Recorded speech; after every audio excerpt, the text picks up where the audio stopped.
Kisah Misteri Dunia. Misteri Makhluk Dasar Laut 1, kisah-kisah tentang raksasa laut yang diceritakan oleh para pelaut tidak pernah dipandang dengan serius. 2/3 dunia ditutupi air. Ini adalah area yang luas untuk ditinggali dan juga tidak bisa dijangkau manusia. Tidak dipastikan apakah nanti laut akan memperlihatkan dirinya seperti akuarium kepada ilmuwan. Jika ini terjadi, kita akan bisa melihat gua-gua laut ditinggali sesuatu seperti apa yang kita baca hanya di buku-buku fantastis, tapi untuk sementara waktu ini, kita hanya bisa membuat perkiraan mengenai kehidupan laut sebenarnya berdasarkan sedikit bukti yang diperlihatkan oleh laut dari waktu ke waktu kepada kita. April beberapa tahun lalu. Cumi-cumi sepanjang 15 meter terdampar di Kanada. Sebuah trailer dipakai untuk memindahkan moluska raksasa itu. Cumi-cumi ini dikirimkan ke pusat penelitian di mana para ahli mengukur tentakel dan menyimpulkan bahwa ini adalah moluska jenis baru yang belum dikenal oleh ilmu pengetahuan. Para ilmuwan menghabiskan jutaan dolar untuk menangkap atau paling tidak mengambil foto moluska raksasa yang tinggal di kedalaman laut. Tetapi, tidak ada hasil apapun dari ekspedisi mahal ini. Tidak satu peneliti pun melihat raksasa cephalopoda hidup, hanya ada yang mati terdampar di pantai. Pelaut beberapa kali menyatakan mereka melihat cumi-cumi raksasa hidup. Cerita ini dianggap seperti dongeng pelaut mabuk.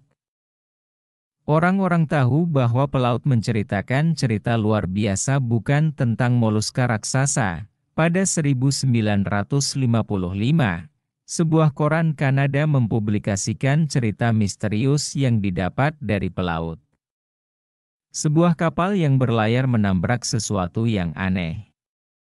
Setelah berpisah jauh, benda itu terlihat seperti bukan ikan hiu busuk atau ubur-ubur raksasa mengambang di permukaan air.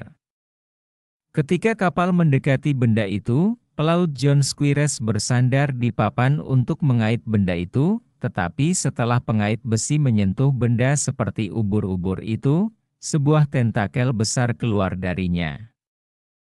Pelaut itu ketakutan dan terjatuh di dek. John kaget dan wajahnya pucat pasi. Dua anggota awak kapal harus menolong dia ke kabin di mana dia menunggu sampai tiba di pelabuhan. Cerita ini muncul tidak jauh dari lokasi tempat moluska besar terdampar musim semi lalu. Pelaut itu sangat terpukul hingga John Squires tidak pernah melaut lagi sejak hari itu. Apa yang diketahui orang tentang monster cephalopoda? Hampir tidak ada, dan jika ada yang tahu, hanya tahu sedikit sekali. Cephalopoda besar hidup di kedalaman sekitar 2000 meter. Mereka menghabiskan seluruh hidupnya berenang dan terus bergerak. Kita bisa memperkirakan ukuran cephalopoda besar melalui ukuran mata dari cumi-cumi besar yang disimpan di Museum Amerika sekarang. Mata dari cumi ini berdiameter 40 cm yang hampir sebesar bola basket. Mata ini diambil dari perut hiu besar yang dibunuh oleh pemburu hiu. Cumi adalah makanan favorit dari hiu besar. Biasanya mereka makan cumi yang lebih kecil 4-6 kg dan menelannya dalam kelompok. Ketika hiu besar menunjukkan kekuatan mereka, sebagian besar kasus, kata ilmuwan, hiu adalah pemenangnya dan memakan musuhnya. By Havana, edited by Ahmed.